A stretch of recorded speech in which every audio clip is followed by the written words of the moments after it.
Bawat isa sa atin ay may iba't ibang fingerprint.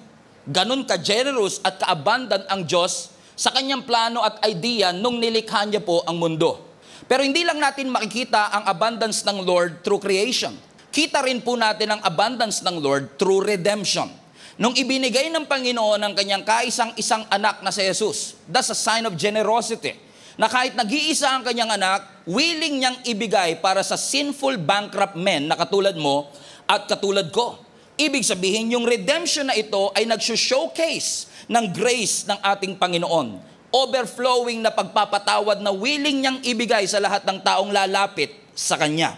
Idinescribe po ng Scripture na ang kanyang grasya at ang kanyang habag ay hindi lang overflowing kundi unlimited.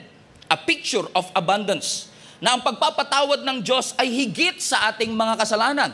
Ibig sabihin, gaano man karami ang iyong kasalanan, mas maraming tsansa at kapatawaran na willing na ibigay ang Panginoon sa bawat isa sa atin.